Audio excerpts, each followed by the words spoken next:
Salut à tous, on se retrouve aujourd'hui pour une nouvelle vidéo. On va parler un petit peu de la RTX 2080 Ti Rockstrix de chez Asus. Alors oui, je sais, la RTX 2060 est sortie il y a quelques jours, mais rassurez-vous, j'aurai l'occasion de m'occuper d'elle dans une prochaine vidéo. Bon, sinon, comme pour la RTX 2080, ici, pas de benchmark dans tous les sens, on va plus s'intéresser au design de la carte, aux évolutions depuis les précédentes Strix, les températures, et enfin, l'overclocking.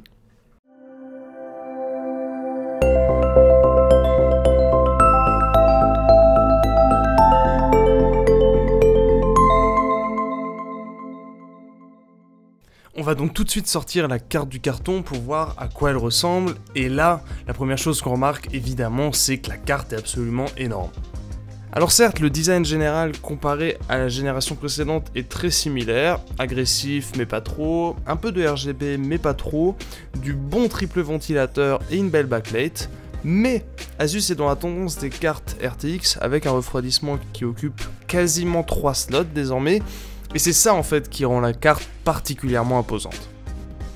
L'intérêt d'une carte avec un radiateur plus épais va être de pouvoir tout simplement mieux dissiper la chaleur produite par la carte. On verra de toute façon juste après ce que ça donne en termes de température. Le PCB est un petit peu plus long, mais on reste sur des longueurs similaires à la génération précédente avec quasiment 30,5 cm.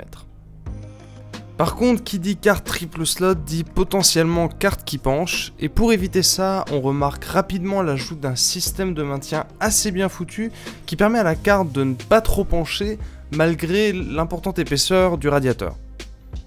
Asus est quand même resté sur un format occupant 2 slots PCI du boîtier, contrairement à VGA par exemple qui est à 3, mais bon personnellement les deux me vont très bien. On va parler un petit peu de température et de nuisance sonore maintenant. Les ventilateurs de ces nouvelles Strix sont censés être meilleurs évidemment, et ont d'ailleurs un design un petit peu différent avec ce cerclage autour des pales. Asus ne donne pas beaucoup de détails sur son site et parle juste de ventilateurs de type axial, ce qui indique juste qu'ils envoient de l'air perpendiculairement au sens des pales en fait, mais par contre ils sont certifiés IP5X pour pas que la poussière s'infile partout. En montant manuellement la vitesse de rotation, ces ventilos maintiennent un niveau de bruit raisonnable même à 70 ou 90% de leur vitesse max. En auto, la carte reste silencieuse et dans mes tests, elle n'a pas dépassé 54 degrés sur BF5 avec les ventilateurs à 1600 RPM.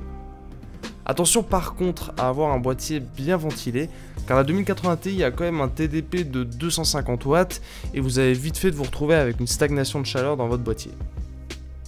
On va conclure la vidéo en parlant un petit peu d'overclocking. J'ai pas eu le temps de faire des tests hyper poussés en termes d'OC, mais vous avez maintenant la possibilité sur toutes les cartes RTX de lancer un scan qui overclockera automatiquement la carte graphique.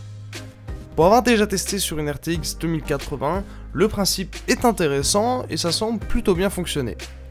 On peut dire que c'est une sorte de petite OC clé en main pour augmenter le potentiel de votre carte. Évidemment, si vous voulez pousser plus, tout est réglable manuellement via logiciel et les 2,1 GHz sur le corps s'atteignent très facilement. Il est juste dommage que des limitations imposées par Nvidia empêchent de pousser l'overclocking à fond sur les cartes RTX et encore plus sur un modèle haut de gamme comme celui-là. En fait, il sera nécessaire de bidouiller la carte pour pouvoir tenter de débrider totalement la puce Turing et l'overclocker à fond.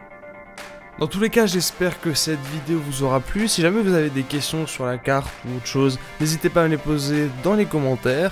Vous pouvez aussi rejoindre le serveur Discord Hardware Room dont le lien est dans la description, c'est juste comme des fous. Et je vous retrouve très bientôt pour de nouvelles vidéos.